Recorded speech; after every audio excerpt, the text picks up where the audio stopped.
Hello audience, সিনেসাইন প্লাসের প্রথম এপিসোডে আপনাদের সকলকে স্বাগতম জানাচ্ছি। আজকে কথা হবে কিছু বলিউড মুভির আপডেট সম্পর্কে।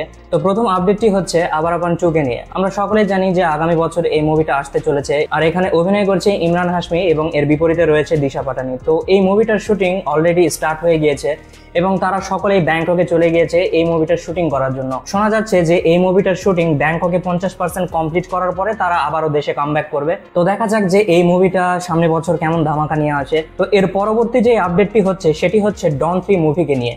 এখানে আমরা সকলেই জানি যে নায়ক হিসাবে রণবীর সিং রয়েছে। তো এর বিপরীতে অ্যান্টাগনিস্ট হিসাবে আমরা হয়তোবা দেখতে পাবো অর্জুন দাসকে, যে এর আগে বিক্রম মুভিতে একটু হলেও অভিনয় করেছে। আর তার ভয়েস সম্পর্কে আমরা সকলেই জানি তার একটা ভারী ভয়েস রয়েছে এবং বিশেষ করে দে কল হিম ওজি এই মুভির ভিতরেও তাকে দেখা গিয়েছে। তো দেখা যাক যে তাকে অ্যান্টাগনিস্ট হিসাবে ডন 3 মুভিতে কেমন লাগে। সে যদি এই মুভিতে অভিনয় করে তাহলে মনে হচ্ছে যে একটা প্রপার ভিলেন এবং একটা মাসি ভিলেন আমরা ডন 3-তে দেখতে পাবো। তো এর পরবর্তী আপডেট হচ্ছে কাইথি 2 এই মুভিটা হয়তোবা শেলভ হতে চলেছে। আমরা সকলে জানি যে এই মুভিটার পরিচালক ছিল লোকেশ কানাকরাজ। তার রিসেন্টলি মুভিটা কুলি বক্স অফিসে খুব একটা ব্যবসা সফল হয় না। তারপরে গুঞ্জন শোনা যায় যে সে কামাল হাসান এবং রজনীকান্তকে একত্রে নিয়ে একটা মুভি নির্মাণ করবে, কিন্তু পরবর্তীতে এটাও শোনা যায় যে এই মুভিটা আর হচ্ছে না, অথবা হলেও লোকেশ কানাকরাজ সেটা পরিচালনা করছে না। তো আমরা হয়তোবা জেনেছিলাম যে পরবর্তীতে সে হয়তো কাইথি 2 এই মুভিটা করবে, কিন্তু ক্রিয়েটিভ ডিফারেন্সের কারণে এই মুভিটা হয়তোবা শেলভ হতে চলেছে। এখন প্রশ্ন হচ্ছে লোকেশের পরবর্তী প্রজেক্টটা কি হবে। তো দেখা যাক পরবর্তী প্রজেক্ট সম্পর্কে লোকেশ কি বলে এবং অফিসিয়ালি কি জানা যায় এই প্রজেক্ট সম্পর্কে।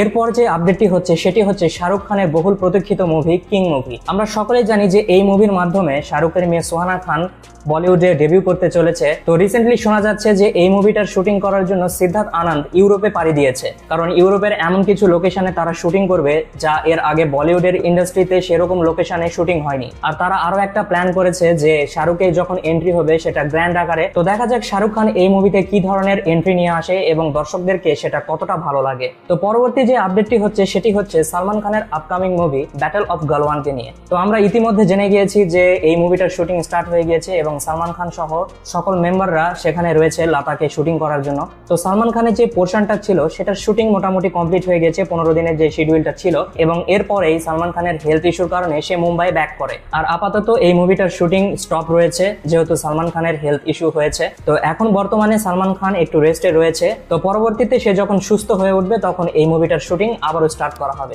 তো এর পরবর্তী যে আপডেটটি হচ্ছে সেটি হচ্ছে রানী মুখার্জি অভিনীত তার আপকামিং সিনেমা মারদানি 3 এই মুভিটার রিলিজ ডেটের একটা অ্যানাউন্সমেন্ট ডেট আমাদের সামনে এসেছে। সেটা হচ্ছে আগামী বছর অর্থাৎ 2026 সালের 27 ফেব্রুয়ারিতে এই মুভিটা মুক্তি দেওয়ার একটা পসিবিলিটি রয়েছে। এবং এর পরবর্তী যে আপডেট সেটি হচ্ছে যে দৃশ্যম 3 এর শুটিং অলরেডি স্টার্ট হয়ে গিয়েছে।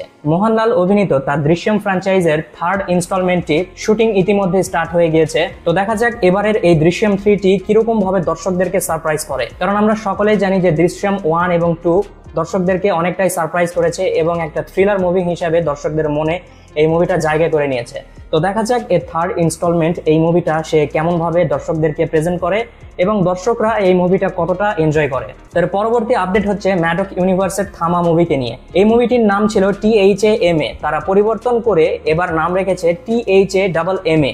তো দেখা যাক নামের একটা পরিবর্তন এসেছে। তো এই মুভিটারও একটা সম্ভাব্য রিলিজ ডেট আমাদের সামনে এসেছে, সেটা হচ্ছে 17 অক্টোবর থেকে 22 অক্টোবরের মাঝে যে কোনো একটা সময় তারা এই মুভিটাকে রিলিজ করবে। তো এই মুভিটার ট্রেলার আসা এখনো বাকি রয়েছে। যখন এই মুভিটার ট্রেলার আসবে তখন আমরা বুঝতে পারবো যে এই হরর কমেডিতে এই মুভিটা কেমন পারফরমেন্স করে। তো বন্ধুরা, এই ছিল যাবতীয় আপডেট, এবং পরবর্তী আপডেট পেতে আমাদের চ্যানেলটিকে সাবস্ক্রাইব করে পাশে থাকা বেল আইকনটি অন করে দিন।